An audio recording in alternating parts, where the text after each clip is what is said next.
¿Qué tal amigas? ¿Qué tal amigos? Qué gusto saludarles nuevamente aquí en Análisis con su servidor Eduardo Andrade en el canal que tiene el mejor auditorio de YouTube.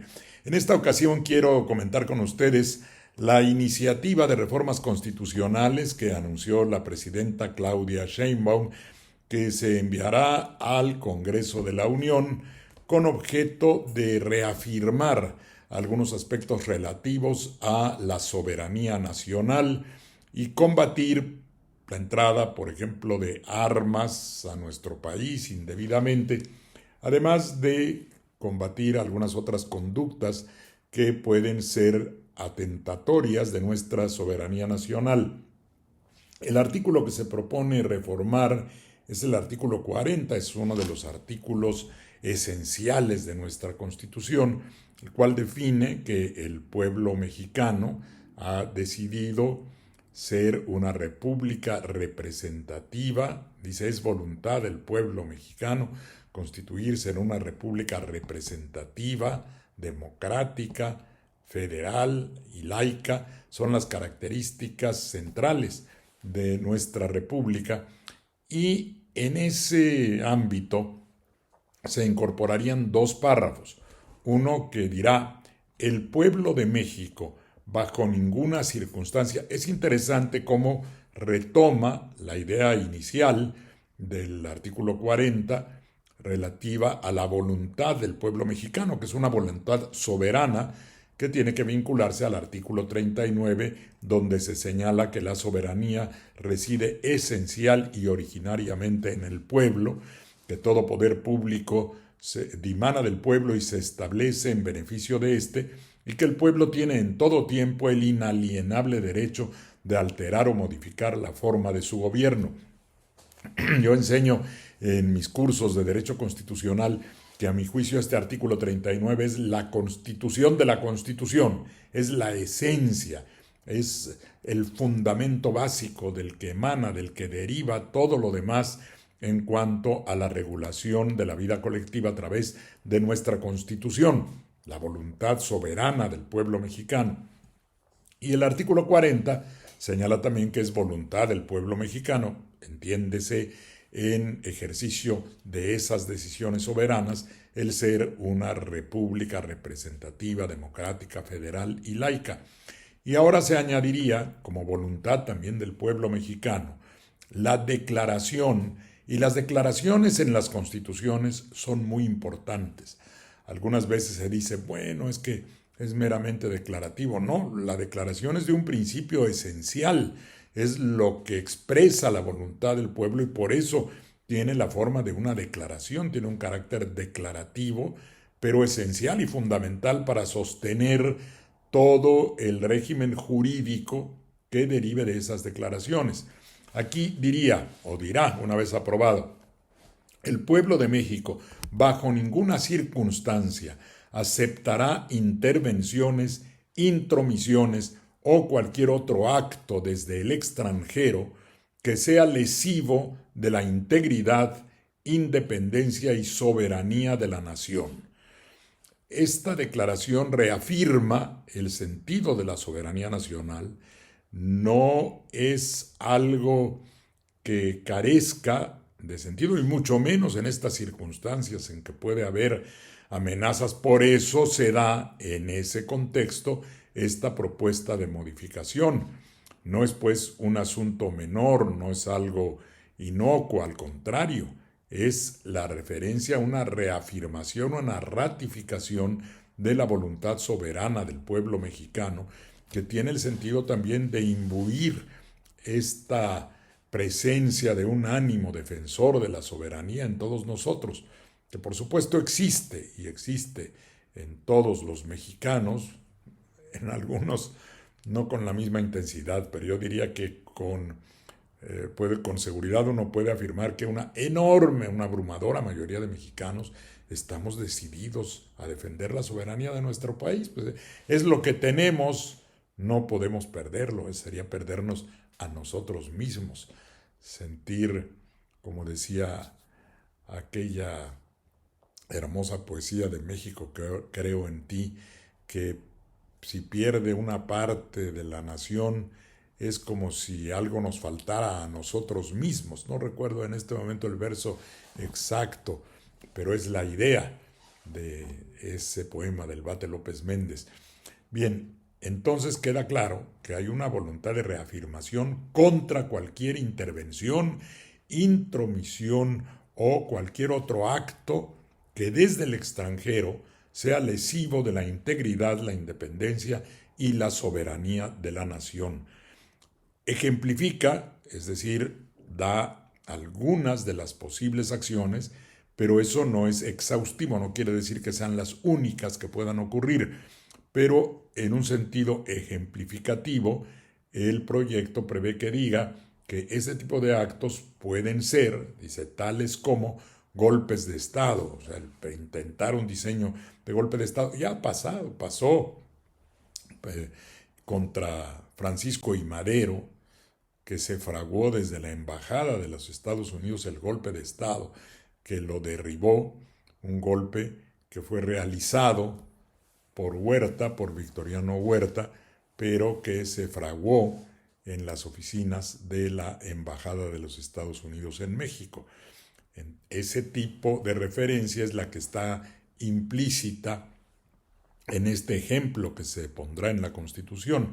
Actos como puede ser desde el extranjero planeado, un intento de golpe de Estado, la injerencia en elecciones, que ahora también es importante preverlo porque ya ha sucedido en diferentes partes del mundo, se ha denunciado que a través de mecanismos que tienen que ver incluso con la inteligencia artificial, con instrumentos empleados a través de la red de computación de carácter universal, puede haber alguna intervención en el proceso electoral o algunos otros medios que también constituirían estas formas rechazadas de intromisión extranjera en nuestro país.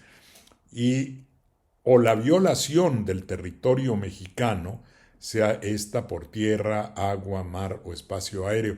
Alguien me decía que no es repetitivo mar y agua. No, yo creo que el sentido, por lo menos así lo interpreto, es que puede haber un ingreso por agua si consideramos los ríos, que no son mares, y también a través, por supuesto, de las costas marítimas.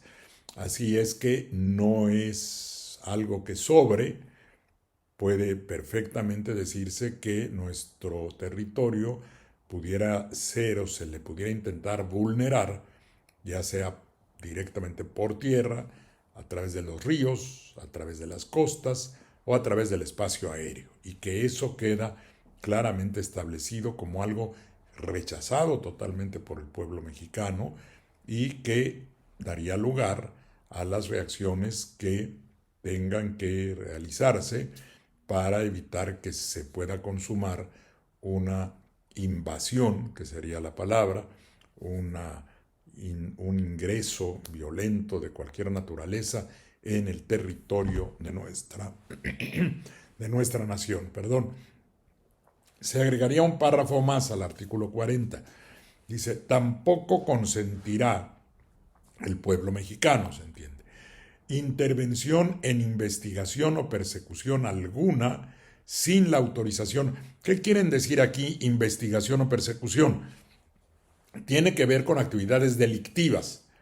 La investigación de alguna conducta, perdón, que pueda constituir un delito, o bien la persecución, ya una vez que se hace la investigación, la persecución que le corresponde al Ministerio Público de nuestro país, a las autoridades de nuestro país, y no debe haber ninguna intervención en este tipo de actividades sin la autorización que puede darse. La colaboración, la cooperación de la que ha hablado la Presidenta de la República, se puede dar y se da en la práctica. Han existido muchas formas de colaboración, incluso prácticas conjuntas de carácter militar. En el plano de una vecindad inmediata como la nuestra, con una frontera tan grande, con problemas comunes, lo que se requiere es colaboración, sí, pero no intervención sin que participe la autoridad mexicana. Puede darse pues la autorización y colaboración expresa, tiene que ser expresa, es decir, tiene que haber una voluntad clara, definida del gobierno mexicano de participar conjuntamente con otra nación, lo más frecuente es con los Estados Unidos, para combatir algunas actividades delictivas.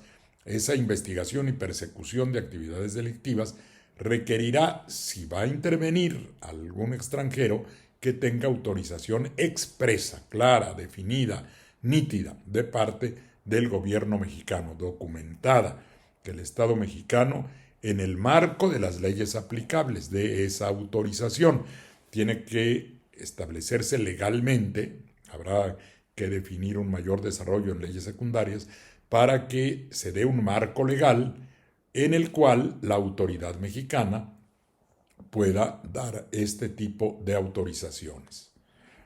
Me decían que está corriendo otra vez la gripe fuerte y quiero pensar que no estoy siendo víctima ya de alguno de esos virus malévolos.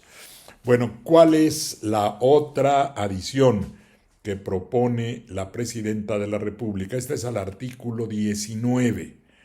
Y aquí hay que decir que debe entenderse que hay un nuevo paradigma constitucional en relación con la intervención de organismos extranjeros como la Corte Interamericana de Derechos Humanos, que ha pretendido dictarnos los términos de nuestra Constitución y querer que modifiquemos la institución de la prisión preventiva oficiosa, cosa que no le toca a la Corte. Eso es materia de la soberanía popular, de la soberanía que ejerce México y que puede determinar cuáles son los instrumentos que necesita en su Constitución, siempre y cuando estén claramente definidos en cuanto a condiciones por virtud de las cuales se puede privar a alguien de su libertad. Y el compromiso, incluso de rango internacional, es que siempre se diga con claridad en la Constitución o en las leyes cuáles pueden ser esos motivos para que sepamos a qué atenernos como gobernados. ¿Qué se agregaría al artículo 19? A cualquier nacional o extranjero involucrado en la fabricación, distribución, enajenación, traslado o internación al territorio nacional de manera ilícita de armas. Es decir, la primera parte de esto, que es una pretipificación penal, diría yo. La Constitución establece las líneas generales, habrá que aterrizar eso con toda precisión en una norma penal para que no haya la idea de que directamente desde la Constitución se ha tipificado un delito, sino que se establecen las bases para esa tipificación y ya el legislador ordinario tendrá que redactarlo, será en términos muy similares, por supuesto, a los constitucionales, pero para que la ley penal sea la que defina el tipo, que es la descripción de una conducta ilícita, y esa descripción dé lugar a la sanción que se va a imponer. Lo que se pretende evitar es el ingreso ilícito, la distribución en el país, la enajenación, el traslado o la fabricación. Decía la presidenta el otro día, ahora parece que ya pueden hacerse armas hasta con una impresora 3D, una impresora de 3 dimensiones. Es increíble estos avances tecnológicos que pueden tener aplicaciones muy positivas, pero que también pueden ser usados para aspectos como este, altamente negativo. Bueno, quien fabrique, traslade, distribuya, enajene armas ilícitamente, tendrá que ser sancionado con toda severidad. Y por supuesto, si hay extranjeros involucrados, ¿cómo entran las armas? Alguien las vende en los Estados Unidos y se las venden a estos carteles o cárteles, esta doble posibilidad de pluralización que da la palabra, se los venden y entonces uno debe entender que se hacen copartícipes de esa actividad y que desde el extranjero están cometiendo conductas que tienen incidencia en el territorio nacional y que pueden dar lugar a la persecución de una persona extranjera no en el extranjero, porque sería extraterritorialidad, pero en el momento en que participa en un evento delictivo en nuestro país, en el momento en que entrara, estaría sujeto a este régimen jurídico restrictivo, y que se hace aún más restrictivo respecto de los extranjeros específicamente, cuando ya de manera clara en relación con estas personas dice: y a cualquier extranjero que realice actividades al margen de la ley vinculadas con los párrafos segundo y tercero del artículo 40, los que ya leí con antelación, estos que tienen que ver con la realización de actos de injerencia, de intromisión, de participación en actividades que afecten la integridad, la independencia o la soberanía de la nación. Un extranjero que participe en este tipo de conductas o que participe en la investigación o en la persecución indebida, sin autorización.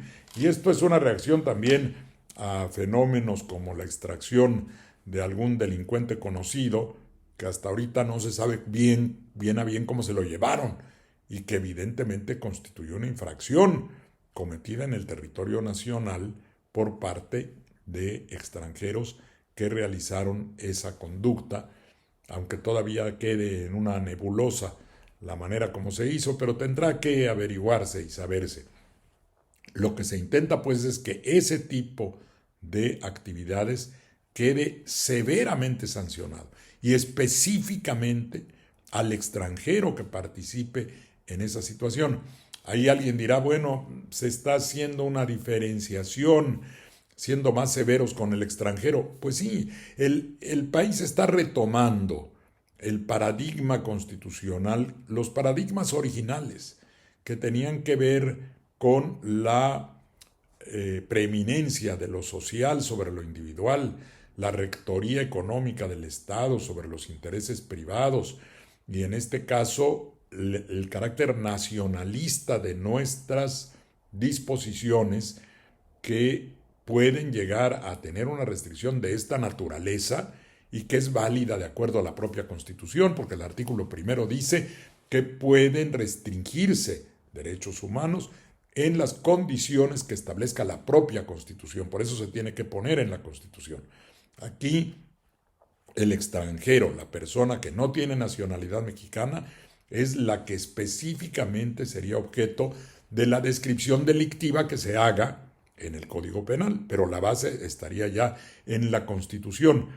Y dice a un extranjero que se vincule en esas actividades que ya vimos del artículo 40, la posible intención de intervenir, de penetrar en el territorio nacional, o la penetración en el territorio nacional en las condiciones que ahí se indican, o esta actividad de pretender investigar o perseguir delitos sin que haya una autorización expresa, esos extranjeros quedarían en una condición para que penalmente, para que en el Código Penal se les aplique la pena más severa. Ahí tendría que interpretarse que de las penas existentes en la actualidad se tendría que tipificar el delito correspondiente a esta conducta con las penalidades más altas que tengamos en este momento en el país.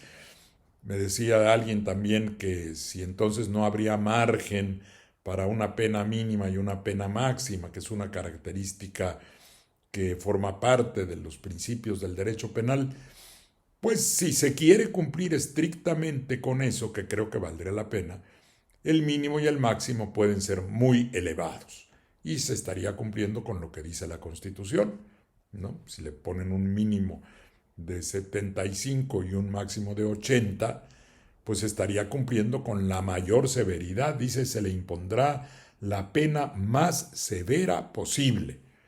Si dentro de las posibilidades mantenemos la idea de una mínima y una máxima, pues la severidad máxima se cumplirá cerrando mucho el espacio entre esas dos penalidades. A mi manera de ver, no creo que de la Constitución pueda derivarse una pena única del máximo nivel, porque entraríamos en conflicto con principios generales de derecho penal, pero sí mantener la idea de una mínima y una máxima cubriendo la idea de la máxima severidad, de la pena más severa que se pueda imponer. Además, necesariamente se impondrá como medida cautelar la prisión preventiva oficiosa. A mí me da mucho gusto porque se necesita mantener una decisión que tenemos en nuestra Constitución y que no puede ser modificada desde fuera porque nos lo diga una corte interamericana. El compromiso internacional es que se persiga a aquellos que violan derechos humanos, concretamente, y eso se ha hecho. Si hay violación de derechos humanos, si hay detenciones arbitrarias, indebidas, ilegales, y no se realiza bien la persecución en nuestro país, bueno, puede actuar la Corte Interamericana y México estaría obligado a cumplir el tratado en la medida que deba reparar violaciones de derechos humanos, pero no modificar el texto de su Constitución. Y si necesita incorporar más conductas delictivas, como se hace en esta propuesta, lo puede hacer sin que ello implique ninguna violación a ningún tratado, y si se considera que implica una restricción adicional al agregarse un delito que tenga estas características, que constituya la violación de lo señalado en los párrafos que ya comenté, que serán el párrafo segundo y tercero del artículo 40, bueno, pues esa aplicación del delito será específicamente para personas de nacionalidad extranjera y esa restricción quedará cubierta por lo que dice nuestro artículo primero, que permite que se restrinjan derechos humanos en la Constitución y que también puede incorporarse como otro delito al que se aplique la prisión preventiva oficiosa. Un último punto, porque también me hicieron una consulta. Ha habido con insidia algunas publicaciones que dicen ¿por qué tanta oposición a que se declaren terroristas a estos grupos criminales mexicanos?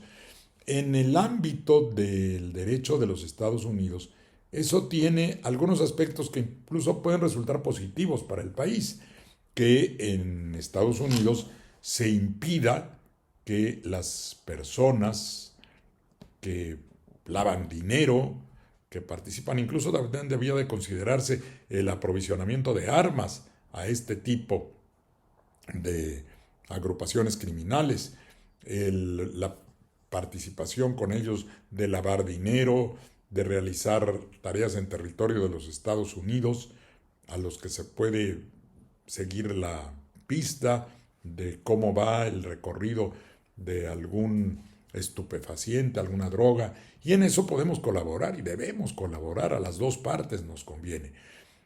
En ese enfoque, siempre y cuando no implique ninguna acción extraterritorial, que no tiene por qué implicarlo, porque no es el sentido básico de la declaración como terroristas de estas organizaciones, de estos cárteles de la droga.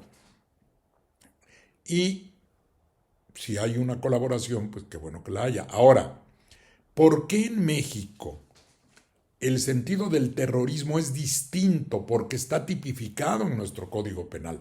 No es un mero concepto político, sociológico, militar. No. Tiene un sentido estricto jurídico. Está tipificado en el Código Penal Federal. ¿Qué dice el Código Penal Federal? A quien utilizando sustancias tóxicas, armas químicas, biológicas o similares, material radiactivo, material nuclear, combustible nuclear, mineral radiactivo, fuente de radiación o instrumentos que emitan radiaciones, explosivos o armas de fuego, o por incendio, inundación o por cualquier otro medio violento, intencionalmente realiza actos en contra de bienes o servicios. La idea es que el terrorismo como delito va enfocado a pegarle a puntos neurálgicos concretos del sistema nacional como tal, no meramente una actividad delictiva, por muy armada que esté, por muchas armas que tenga. Si su propósito es meramente la realización de conductas de apropiación de bienes o de traslado de estupefacientes o de venta, por supuesto que son ilícitas, pero la finalidad es distinta. Es obtener un lucro de esa actividad que es contraria a la ley, pero que no va dirigida a vulnerar servicios, como puede ser el agua, el aprovisionamiento de agua, de energía eléctrica, de transporte, que son bienes jurídicos que se tratan de cuidar con este delito. Dice, o bien en contra de la integridad física, emocional o la vida de personas que produzcan alarma. No es solo el hecho de que se den esas agresiones físicas.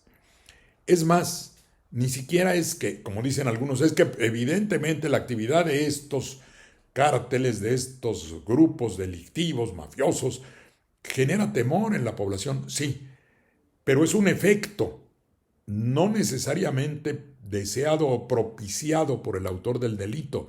En el terrorismo, que es un delito político clásico, se busca ese daño de los servicios para afectar la manera normal de que funcione la vida colectiva y además generar el terror, el temor, el propósito deliberado es aterrorizar a la gente, no como un efecto secundario de la actividad delictiva.